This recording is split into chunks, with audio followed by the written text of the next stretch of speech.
I think it's safe to say that PNSO will be giving us theropods until further notice, and unless we want to stop going mad with dash hopes, we have to submit to a state of learned helplessness. On the other hand, let's look on the bright side. Firstly, as I said in my PNSO Yongchuansaurus review, one more theropod will let us know if PNSO is going the way of lips, and second, the theropod this time around is Saurophaganax. I'm generally not a fan of dinosaurs based on fragmentary remains, but Saurophaganax seems to have made its way into the public consciousness.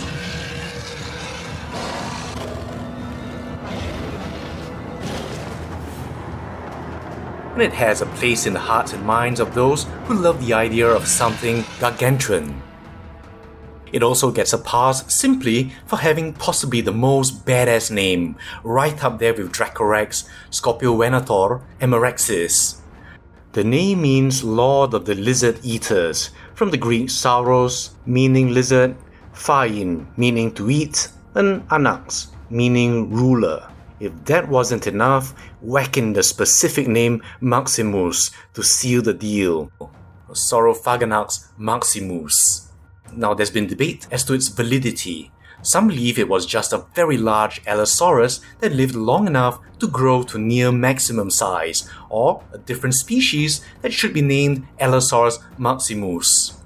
Whatever it is, here is Donald the Saurophaganax, and it's impressively long.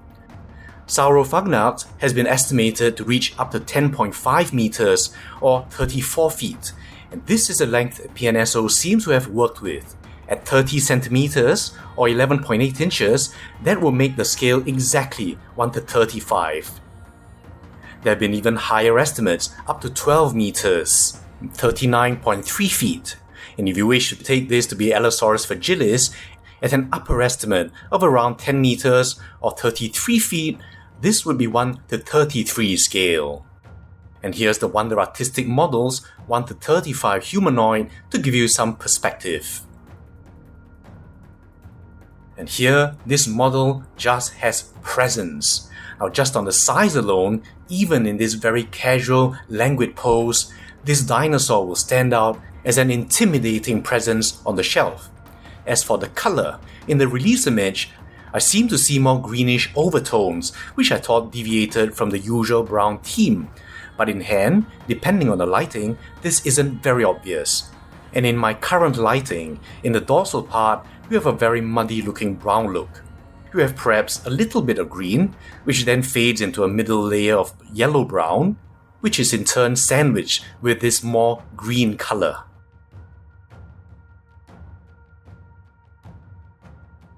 The model comes with the usual stand, and this time I'd say it's very necessary. Because of how close the feet are, the base of support is very small, so the subtlest of shifts or slopes on your support surface could cause it to topple over. Now mine stands very well in some places, and in others completely not. Now let's get to the detail. In the skull, we only have this postorbital here, which doesn't tell you much, save that it's smooth without a boss. Presumably then, there should be nothing keratinous in the surface anatomy, and you see that here. Because of its fragmentary nature, Saurophaganax has most often been filled in with Allosaurus, and this looks like Allosaurus fragilis, based on the very obvious dropped jugal here, as you can tell from the sigmoid appearance of the ventral margin. The nasal has a definite plateau and lacks the pinching you see in Gematsani.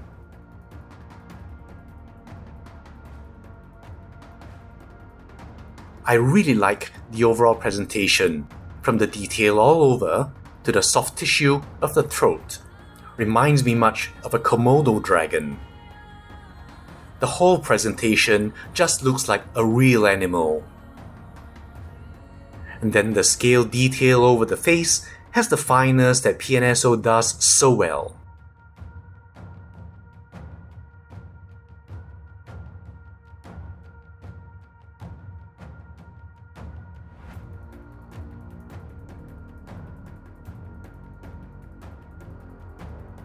The eyes are very carefully painted.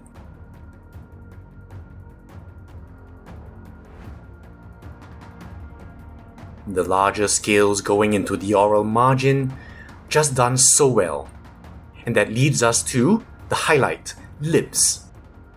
An obvious concern will be, how well do the lips seal? Now, this is very interesting. In general, the lips are formed very nicely, but look here on the left. Usually, this is the area where the gap doesn't close, but here you have a nice seal. But now it's this middle portion that doesn't quite seal, so you see a very visible gap. On the right, however, the seal is better with less obvious interruption. And from the front too, very good job. So I'd say that PNSO is definitely going to do very well here, and I'm confident they'll continue to perfect the closing mechanism. Now, besides lip seal, the other thing I want to see is what we get with the mouth open. And here's the other important aspect for me. Now, with lips, you should no longer see the tooth slippage look, and indeed this is what we get. In fact, you can see how little of the teeth are visible here, and that's beautiful to me. I'm delighted that teeth are understated but still visible, and haven't gone the way of the toothless look. As for the painting, you can see especially clearly in the lower ones, they're not pristinely white. But deliberately or not, this time I don't see obvious flaws, because the interruptions in color could easily pass from natural staining from its last meal. So together with the lips, I'd consider this a happy package. And just a look at the internal detail in the palate, and you can see how PNSO always adds different shades into this part of the mouth. And also the floor of the mouth with the tongue.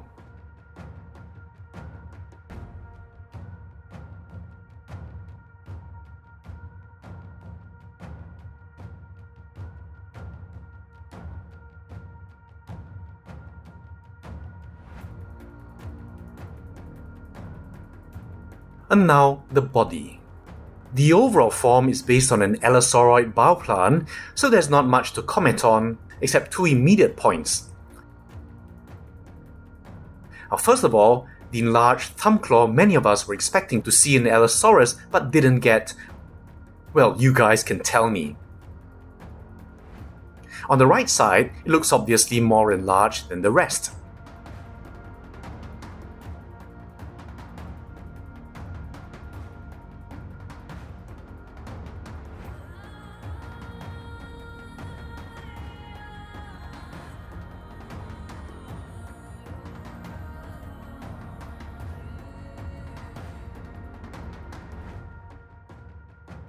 But on the left, it's not so immediately obvious,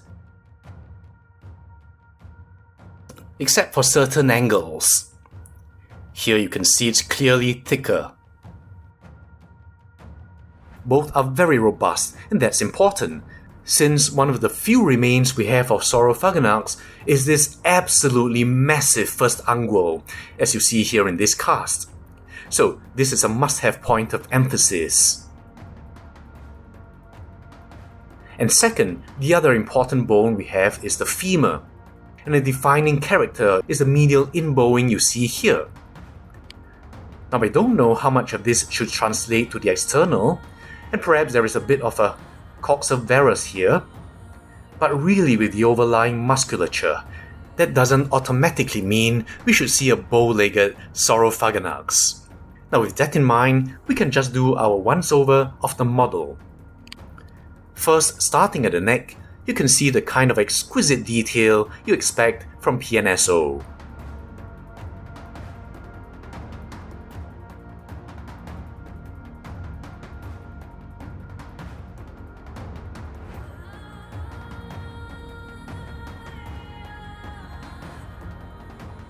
You can also appreciate how smooth the color blends are.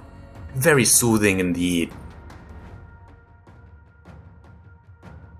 And you'll see this in the whole body as the colors segue into each other through the 3 layers.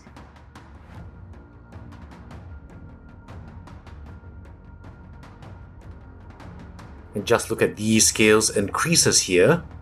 And that subtlety without exaggeration is something that PNSO imbues its models with, which few other companies can mimic. Again, you see the colors applied in their forever subtle, unnaturalistic way, with smooth transitions and complexities that are hard to describe or capture. And over the shoulder,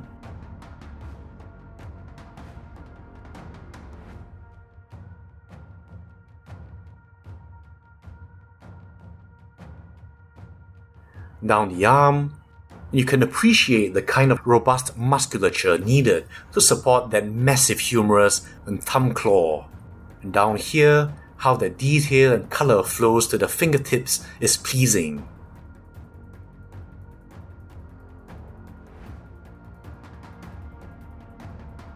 And down over the hip now. Unfortunately, this area has an obvious poverty of detail compared to the rest of the body. This is quite common in figures depending on how well the mold is cast.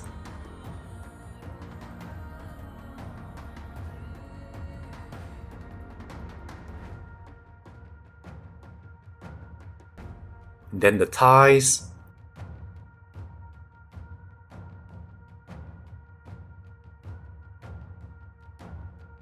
And down the legs.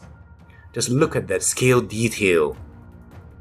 It's always a treat to look at.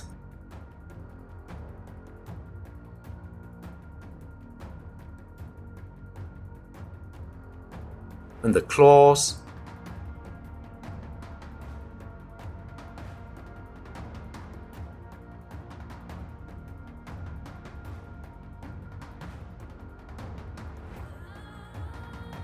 And the way the soft tissue bunches up here.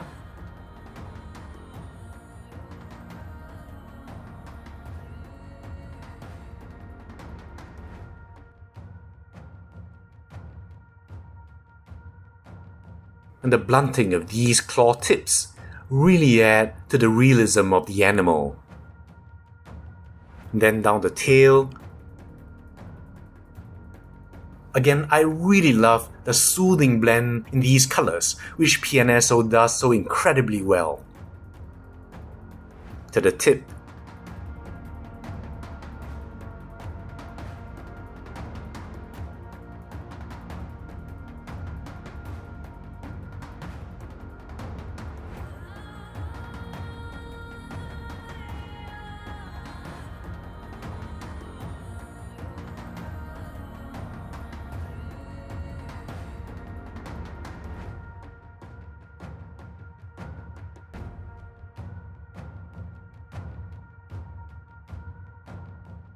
So overall, this is really a wonderful presentation.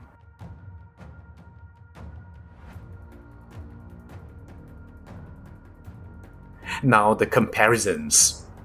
First, of course, we have to look at the PNSO Allosaurus, namesake of the Allosauroid clade.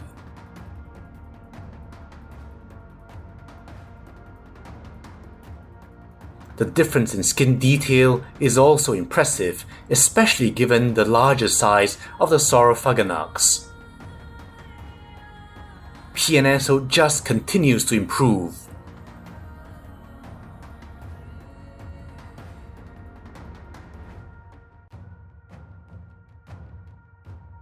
You can see the difference in the form of the nasal crest, for example.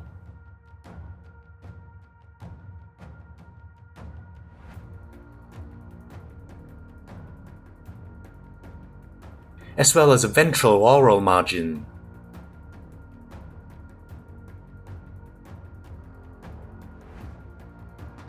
And here you can see the difference in the thumb claws.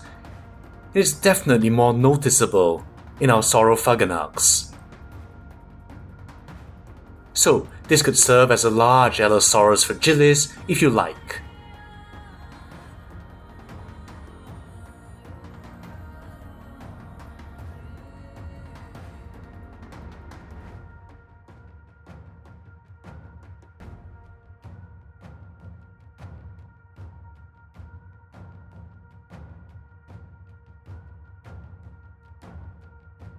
Then we have the PNSO Torvosaurus, a megalosaurid, which was the other large-sized predator. If valid, Saurophaganax would have been the largest predator in the Morrison Formation, even above Torvosaurus. And I think you can see here that yes indeed, compared to Saurophaganax, well, there's always a bigger fish. Now a few dinosaurs from the Morrison Formation. Here we have the Haolonggu Apatosaurus. And actually, an interesting theory supporting why Allosaurus fragilis may have evolved into Allosaurus maximus is that it was a size race to keep up with the ever-increasing size of the sauropods.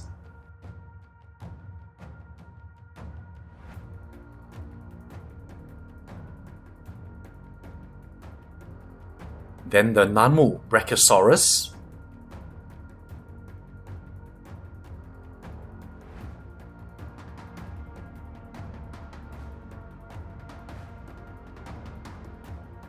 How about the Rebor Diplodocus?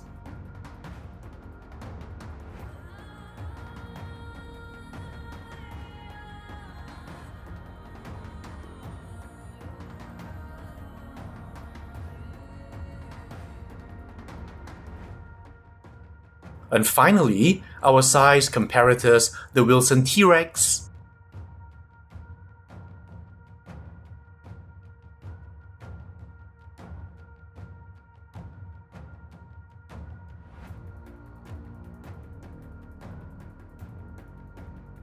and the Cameron.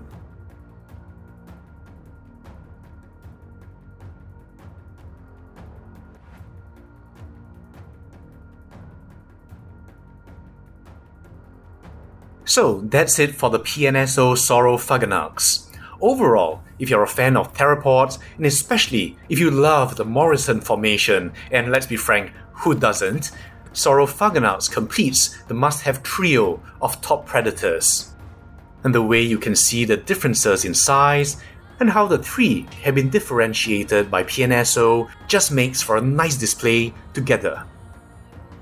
As for the color, it can sometimes feel like PNSO is trolling us, but with all the brown-based colors on an endless stream of theropods, and yet looking at this Saurophaganax in totality, with those lips and how well they close and the color application in and of itself, I have to admit that it's hard to be upset for too long.